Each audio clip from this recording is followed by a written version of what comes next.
10واں نقطہ جو اہل سنت والجماعت کے عقائد کی فہرست میں پیش کیا جاتا ہے وہ یہ ہے کہ پل صراط حق ہے، کیا فرماتے ہیں؟ دیکھیے، ذکر آ گیا ہے ایک روایت میں، جسر کے نام سے، صراط کے نام سے ایک روایت میں اس کا ذکر آ گیا ہے، یعنی وہاں پر ایک خاص طریقے کا پل ہوگا یا اس طرح کی چیز ہوگی اور وہ جہنم کے اوپر ہوگا۔ اب ظاہر ہے کہ اس کو سمجھنے کے معاملے میں دو رائے ہو سکتی ہیں۔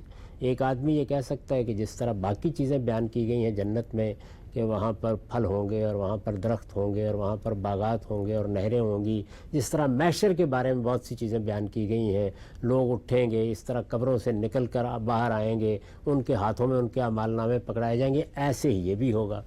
لیکن شاہ ولی اللہ نے ایک بڑی عمدہ بات کہی ہے اور وہ یہ کہ دنیا کی بہت سی حقیقتیں وہاں ممثل ہو جائیں گی۔ اچھا، مثال کے طور پر ایک حدیث کا حوالہ دے کے انہوں نے حجت البالغہ میں وضاحت کی ہے کہ یہ کہا گیا ہے کہ بقرہ و آل عمران یہ کس صورت میں وہاں نمودار ہو جائیں گی، یہ موت کس صورت میں نمودار ہو جائے گی۔ بہت سی حدیثوں میں یہ چیزیں آئی ہیں، تو یہ تمثیلات ہیں، یعنی دنیا کی چیزیں کیسے ہوں گی۔ تو دنیا کی زندگی کو اگر آپ دیکھیں تو وہ فی الواقع پلسرات ہی ہے، یعنی اللہ تعالیٰ نے اس دنیا میں ابتلاء کے اصول پر ہمیں بھیجا ہے، امتحان کے لیے بھیجے گئے ہیں۔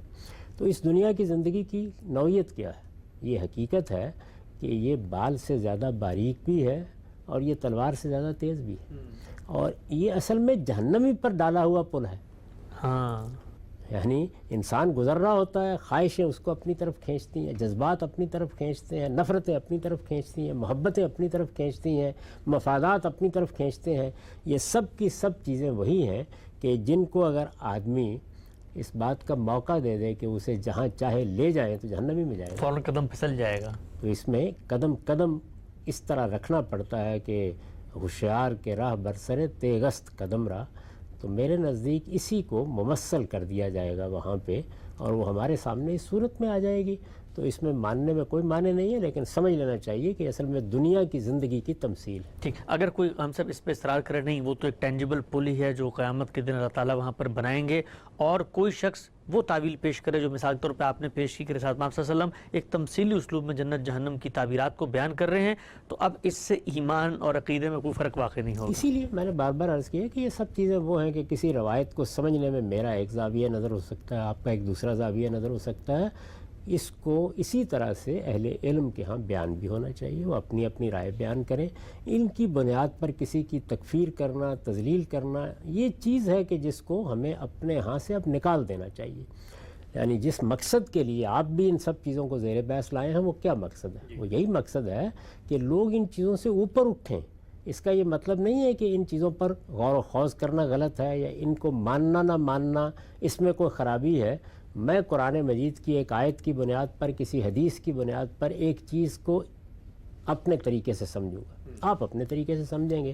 اس میں یہ ہو سکتا ہے کہ ایک مدرسہ فکر میں ساری چیزیں ایک طریقے پر سمجھی جا رہی ہوں، تو اہل سنت کے ہاں بالعموم یہ چیزیں اس طریقے سے سمجھی گئی ہیں۔ اب خود اہل سنت کے اندر بھی ہو سکتا ہے کہ کوئی ایک آدمی ایک تعبیر سے اتفاق کرے یا اختلاف کرے۔ میں بتا سکتا ہوں آپ کو کہ بہت سے اہل علم ہیں جو ان چیزوں کو جب بیان کرتے ہیں تو بیان کرنے کا اسلوب ہو سکتا ہے پہلوں سے بہت مختلف ہو جائے۔